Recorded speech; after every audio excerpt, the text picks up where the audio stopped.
امام حسین رضی اللہ تعالیٰ عنہ نے جو قربانی کی داستان رقم کی، سبحان اللہ، نانا کے دین کے پرچم کو اپنا سر کٹا کر بلند کر دیا۔ امام حسین ایسی باکرامت شخصیت ہیں کہ آپ کی جو ولادت ہے نا، آپ کی جو برتھ ہے، وہ برتھ بھی کرامت ہے۔ آپ 6 مہینے میں آپ کا جو حمل تھا، ماں کے پیٹ میں آپ رہے، وہ 6 مہینے رہے، اور یاد رہے کہ پوری دنیا میں سیدنا یحییٰ علیہ الصلوۃ والسلام اور امام عالی مقام امام حسین کے علاوہ کوئی ایسا بچہ زندہ نہیں رہا جس کی مدت حمل 6 ماہ ہوئی ہو۔ یعنی آپ فرام دا ڈے 1 آپ کی ولادت ہی کرامت ہے۔ اور سبحان اللہ، آپ کے رخسار مبارک کا حال یہ تھا، آپ کے چہرے پر نور ایسا تھا کہ آپ کے دونوں رخسار سے ایسا نور نکلتا تھا کہ کمرے اور دیواریں روشن ہو جایا کرتے تھے۔ اور کیوں نہ ہو، کس کے نواسے ہیں، کن کے پھول ہیں، آقا کی نگاہوں کے تارے ہیں۔ اور پھر تو جبھی تو کہتے ہیں، مل کر پڑھ لیں، تیری نسل پاک میں ہے بچہ بچہ نور کا، تیری ہے بچہ بچہ نور کا، تو ہے عین نور تیرا سب گھرانہ نور۔ سبحان اللہ۔ اب یہ جو امام حسین رضی اللہ تعالیٰ عنہ جب کربلا کے لیے روانہ ہوئے نا، تو آپ سے مزید کرامتوں کا ظہور ہوا، اور علماء کہتے ہیں یہ جو کرامتیں تھیں نا، بیسیکلی یہ اتمام حجت کے لیے تھیں، مزید ان کو سمجھانے کے لیے تھی کہ دیکھو میں کون ہوں، میرے ساتھ کیسے معاملات ہو رہے ہیں، مجھ پر ظلم نہ کرو۔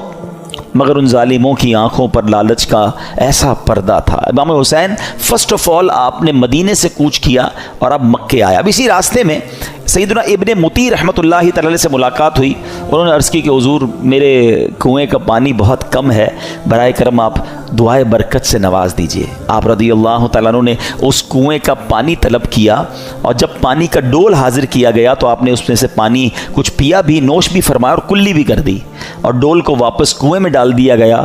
جب وہ پانی جو ہے وہ کنویں میں گیا، کنویں کا پانی بھی بڑھ گیا اور میٹھا اور لذیذ بھی ہو گیا۔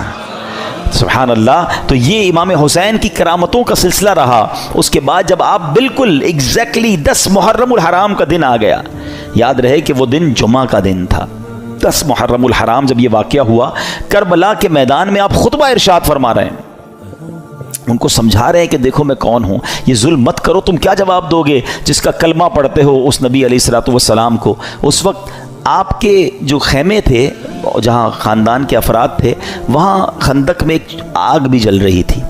تو ایک بد زبان یزیدی نے بکواس کرتے ہوئے کہا کہ اے حسین، تم نے وہاں کی آگ سے پہلے یہی آگ لگا دی ہے۔ یعنی معاذ اللہ وہ یہ کہنا چاہ رہا تھا کہ اے حسین، مرنے کے بعد بھی تمہیں جہنم کی آگ میں جانا ہے۔ امام علی مقام نے جب یہ سنا تو آپ نے کہا کہ اے دشمن خدا، تو جھوٹا ہے، کیا تو یہ گمان کرتا ہے کہ میں دوزخ کی آگ میں جاؤں گا؟ امام علی مقام کے قافلے کے جانثار نے کہا کہ آپ مجھے اجازت دیں تو میں ابھی اس کا سر قلم کر دوں۔ آپ نے اجازت نہیں دی، آپ نے فرمایا حملے کا آغاز ہماری طرف سے نہیں کرنا، ہو سکتا ہے یہ پرووک کر رہے ہوں، یہ اس لیے ہمیں کہہ رہے ہیں کہ ہماری طرف سے پہل ہو جائے، اور یہ کہیں ہم نے تو حملہ نہیں کیا تھا، امام حسین والوں نے پہلے حملہ کیا۔ حالانکہ اس قدر بڑی گستاخی کی تھی، آپ نے اپنے ساتھی کو روک دیا، مگر آپ نے اللہ کی بارگاہ میں دعا کی۔ دل بڑا دکھا ہوا تھا کہ ایسی بات اس نے کر دی۔ آپ نے کہا اے رب قہار، اس کو عذاب نار سے قبل بھی اس دنیا میں بھی آگ کا عذاب عطا فرما۔ آپ کی دعا قبول ہوئی۔ وہ بندہ جو گھوڑے پہ بیٹھا تھا، اس کی گھوڑے کو جھٹکا لگا، گھوڑا خود ہی دوڑتا ہوا گیا، اور وہ گھوڑے سے جب جہاں گرا تو وہاں آگ لگی ہوئی تھی، اسی خندق میں یہ بندہ جا کر گرا، اور وہ بد نصیب آگ میں جل کر بھسم ہو گیا۔ امام علی مقام نے سجدہ شکر ادا کیا اور اللہ تعالیٰ کی بارگاہ میں عرض کی کہ یا اللہ تیرا شکر ہے کہ تو نے آل رسول کے گستاخ کو سزا دی۔ اب یہاں بھی ان کے سامنے یہ واقعہ ہو رہا ہے، سارے لوگ دشمن سامنے کھڑے ہیں، اور یہ آپ کی دعا قبول ہو رہی ہے، آپ کے گستاخ کو سزا مل رہی ہے، مگر وہ سمجھنے کے لیے تیار نہیں ہے، وہ انڈرسٹینڈ کرنے کے لیے تیار نہیں ہے۔ آپ یقین کریں، جو کربلا کے میدان میں امام حسین نے خطبہ دیا ہے نا، ان یزیدیوں کے سامنے لاسٹ خطبہ. حالانکہ اپنے سارے شہید ہو چکے تھے, مگر پھر بھی, حالانکہ اس وقت تو عام آدمی تو یہ سوچے کہ اب انہوں نے سب میرے بندے مار دیے, اب میں نے ان کو نہیں چھوڑنا. اب آخری وقت بھی سلو کی بات کرتے رہے, انہیں سمجھانے کی بات کرتے رہے, انہیں یہ بتاتے رہے کہ میں کون ہوں, یاد کرو میرے آقا مجھے کیا کہا کرتے تھے, تم قیامت کے دن اس ظلم کا جواب کیسے دو گے. یعنی یہ بھی امت رسول سے پیار ہے کہ یہ اس عذاب میں نہ گرفتار ہو جائیں. اتمام حجت کی گئی, مگر وہ یزیدی نہ مانے.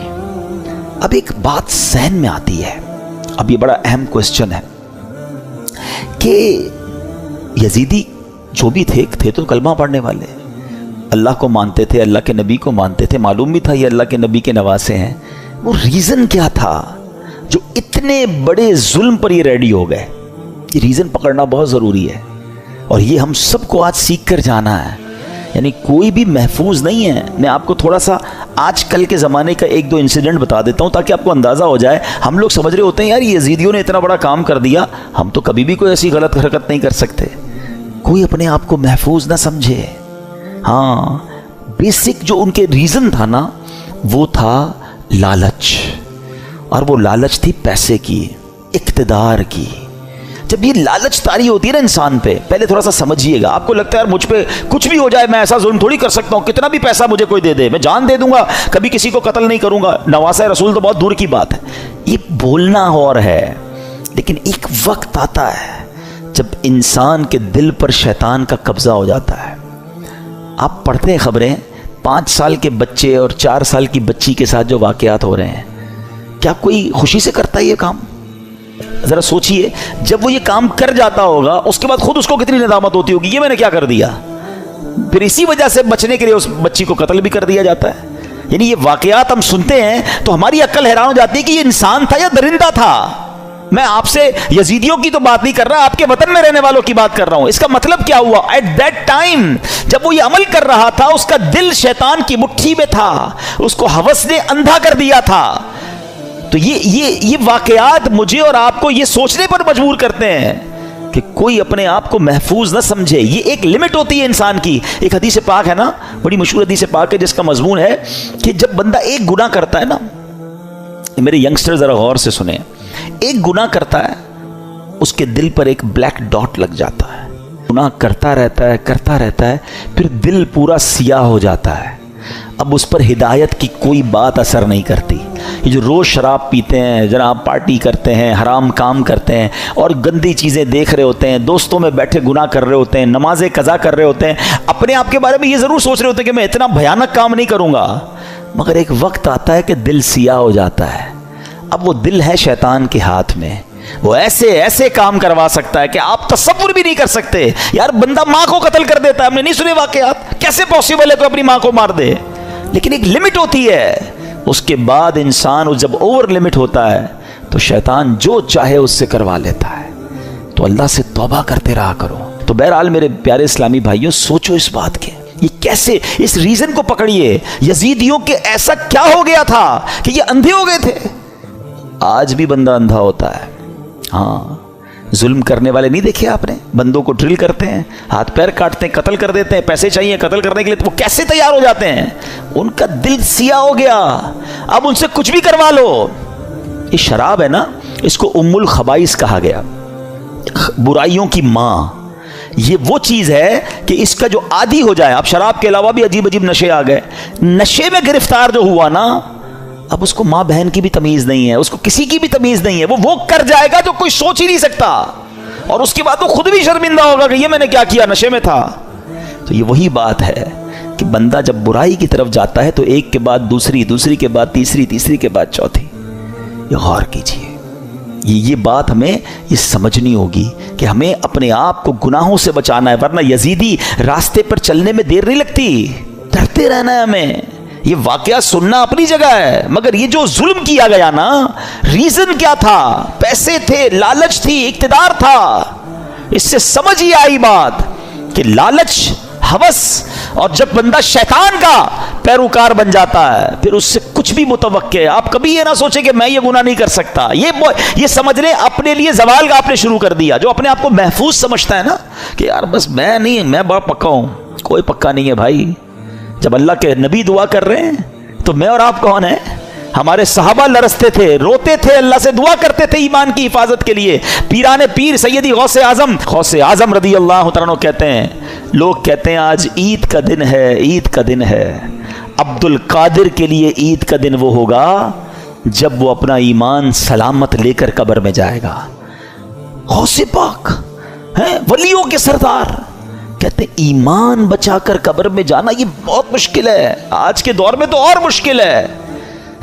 سیدی اعلیٰ حضرت نے 100 سال پہلے ایک بات کر دی تھی کہ سونا جنگل رات اندھیری چھائی بدلی کالی ہے، سونے والو جاگتے رہیو چوروں کی رکھوالی ہے. ادھر چور گھوم رہے ہیں ایمان کے، کہتے ہیں آنکھ سے کاجل صاف چرا لیں یا وہ چور بلا کے ہیں، تیری گٹھڑی تاکی ہے اور تو نے نیند نکالی ہے. تم سو رہے ہو، مزے کر رہے ہو، فکر ہی نہیں ایمان کی.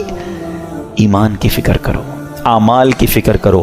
اچھی صحبت بہت ضروری ہے. آج بھی یزیدی ٹولہ موجود ہے جو لوگوں کے ایمان چھیننے کے لیے اور برائیوں کی طرف مسلمانوں کو لگانے کے لیے تیار ہے. ہمیں ڈھونڈنا ہے آج کے دور میں بھی حسینی لوگوں کو کہ وہ کون ہے جو سچے پنجتن کے غلام ہیں اور ہمیں حسینی طریقے پر چلاتے ہیں اور پکڑ پکڑ کر ہمیں گناہوں سے بچاتے ہیں.